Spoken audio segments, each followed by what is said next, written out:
Zaza picked up a couple. Came in with a ton. He picked up 2. Came in with Josh Powell. He picked up 2. We were in a situation of having to decide what to do as far as do we continue to try to play him straight up, or do we make the decision to come down and try to take it out of his hand. In the second quarter, probably about the 6-minute mark, I made the decision just to keep playing him. I really felt, with the game being as close as it was, if we could get this thing into halftime and save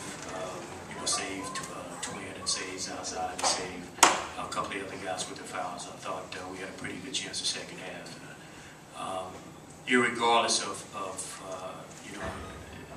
what happened at the end of the second quarter, I thought our guys maintained their composure. I thought they continued to stay with the game plan. At one time, we came down on the double team and gave up a 3, and that was an absolutely, during the time I told the guys, that was absolutely no. We did not want to expose ourselves at the 3-point line at that particular time. And from a strategic standpoint, this making a decision to stay, to try to play Howard head up, it worked in our favor. We were able to start the third quarter. Jason had his 2 fouls, and I was able to bring Zaza back and the other guys. But we knew that going into this game, it was going to be a tough job for our bigs to try and defend the white down low. I knew he would come out aggressive.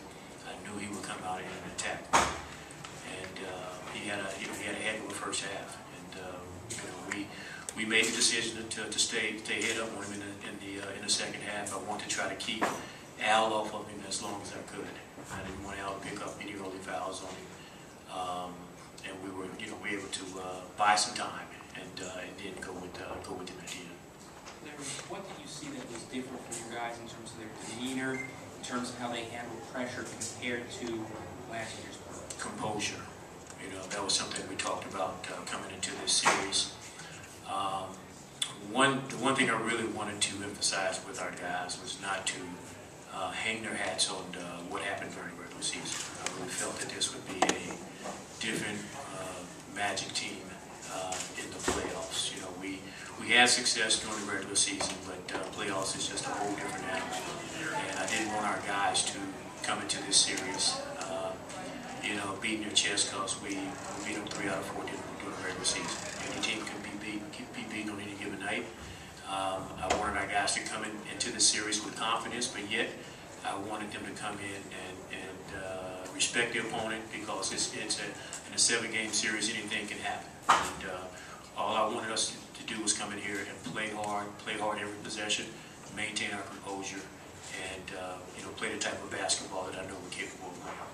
Coach, is it possible when you see another team and have the early success that Dwight had, that the other guys sometimes don't get into a flow when one guy is basically the whole offense? Yeah, I've seen that a lot. I really have. I think, when you have a guy that, as dominant as Dwight is, and certainly they were milking the post up with him, and we made the decision to just try to continue to play him. He was scoring, but the other guys were not getting as many touches, and that was just a decision that I made to continue to stay with that particular coverage. I did not want to open up any type of opportunities for them with their 3-point shooters. We just made the decision just to play Dwight head up and just try to keep these other guys out of it as much as we could. And as I mentioned, I thought the first half we did a good job with that. You weren't trying to tire Dwight out, were you? Not really, but had he gotten tired, I wouldn't have cried about it. LD, even up until today, you said you weren't really confident your guys would be able to flip the switch after the way they finished the season. At what point did you start to realize that they could do it in this game? Well, I'll tell you what, I realized it this morning in our shoot around. I tell you guys, I've got a different bunch. I think most teams, when they're focused and you can see them really concentrating and knowing what they have to do. I think most clubs are a little quiet. You can see when they're you just can see when they're focused. You know, my bunch is different. These guys, when they're ready, they're a little rowdy, so to speak. You know, they're laughing, they're giggling, they're playing games with each other. I saw that in our shoot around. I mean, we had a focused shoot around this morning, but I could tell that our guys were ready for tonight's game.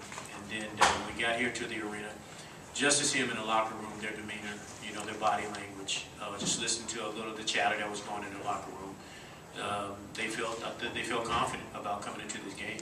And I made the statement, you know, a few games back at the end of the regular season about that switch being flipped. You know, I've seen this team do this before. They'll go through stretches to where they don't play well. They go through stretches to where they seem a little disinterested. But you know, come big games, they seem to turn it back up. They seem to flip that switch. And I was just very happy to see the way they responded in today's game at the very beginning, and also when